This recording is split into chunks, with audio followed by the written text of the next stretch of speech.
Sir మీరు October 14, 15 Rajahmundry మహానగరానికి విచ్చేస్తున్నారని మేము వీడియోస్లో చూసాను సార్. అవును.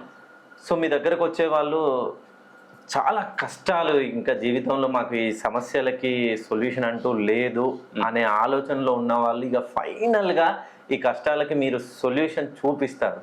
సో ఆకలితో ఉన్న వాళ్ళకి పచ్చడి మెతుకులే పరమాన్నం అనే రేంజ్లో ఇప్పుడు వాళ్ళ సమస్యలన్నిటికీ మీరు ఖచ్చితంగా ఏదో ఒక సమాధానం చెప్తారనే ఆశలతో వాళ్ళు వస్తున్నారు సార్. వాళ్ళ ఆశలకి ఖచ్చితంగా మీరు న్యాయం చేయగలుగుతారా? 100కు 200 కాదు, 500 కాదు, 1,00,000% చేస్తా. ఓకే. నాలో ఉన్న ఆవేదన అది. మీరు బాగుపరిస్తే మీ కుటుంబం, మీ వంశ వృక్షమే బాగుపడుతుంది. అవును, నిజం చెప్తున్నానండి.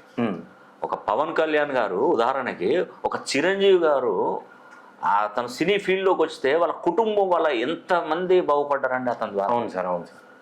ఒక్క వ్యక్తి ఆ వంశవృక్షం అది.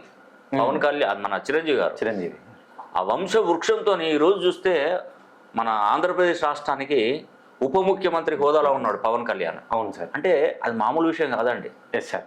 అంటే ఒక వృక్షం బాగుంటే దాంట్లో ఉన్నట్టు కొమ్మలు రెమ్మలు అంతా బాగుంటాయి. అవును, ఖచ్చితంగా ఖచ్చితంగా చెప్తున్నాను. అందుకే నేను మిమ్మల్ని ఖచ్చితంగా బాగు చేస్తాను. 100%, 100కు 100 సార్లు రాసి పెట్టుకోండి. ఈ నెల 14, 15 రేపు ఎల్లుండి నేను రాజమండ్రిలో ఉంటున్నాను. ఓకే, ఖచ్చితంగా రండి. వస్తే నేను మీకు ఏదైనా ఒక దారి చూపెడుతున్నాను. ఇప్పుడు ఆకలి అవుతుంది, కడుపులో ఆకలి అవుతుంది, బాగా ఆకలిస్తుంది. Yes sir. నువ్వు నోరు తెచ్చుకొని అడుగుతేనే కదా ఎవడైనా అన్నం పెట్టేది. అవునండి. నీ ఆకలిని గుర్తించి నేను నచ్చి పెట్టలేను కదా. లేదు, నీకు సమస్య వచ్చినప్పుడు నువ్వు వచ్చి చెప్పుకోవాలి. చెప్తే దానికి నేను ఏదైనా ఆలోచించి దానికి రెమెడీ చెప్తాను. ఓకే, బాగుపడతావు అంతే. ఇప్పుడు నీకు ఒక వస్తువు కావాలి, ఆ వస్తువు నువ్వు అడగకుండా ఉంటే ఎక్కడ దొరుకుతుంది? రాదు. నాలాంటి వాళ్ళని వేరే వాళ్ళని అడిగితే సార్ ఈ వస్తువు ఎక్కడ దొరుకుతుంది అంటే పలానా దగ్గరికి వెళ్ళా ఇది దొరుకుతుంది అంటే అప్పుడు వెళ్ళి తీసుకుంటావు. ఓకే, అంతే కదా. అవును.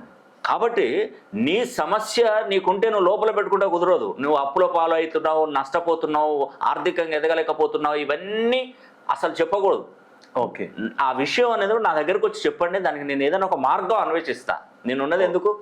ఓకే. ఇన్ని శాస్త్రాలు నేర్చుకొని, ఇన్ని న్యూమరాలజీ, ఆస్ట్రాలజీ, పామిస్ట్రీ, హస్తరేఖలు, గవ్వలు ఇవన్నీ ఎందుకంటే శాస్త్రాలు ఎందుకు? మనకి మనం ఉపయోగించుకోవడానికే. ఓకే. ఈ వన్యప్రాణులకు, జంతువులకు, వాటికి వీటికి మనం చెప్పేది కాదు కదా. మనిషి ప్రోత్సహించుకోవడం, మనిషికి డెవలప్మెంట్ను మనం అందించడమే దీని ప్రధాన ధ్యేయం. కాబట్టి 14, 15 నేను రాజమండ్రిలో అందుబాటులో అడుగు పెడుతున్నాను. రండి, మీ కష్టాలన్నీ తీర్చడానికి నేను వస్తున్నాను. ఖచ్చితంగా నేను బాగుపరుస్తాను.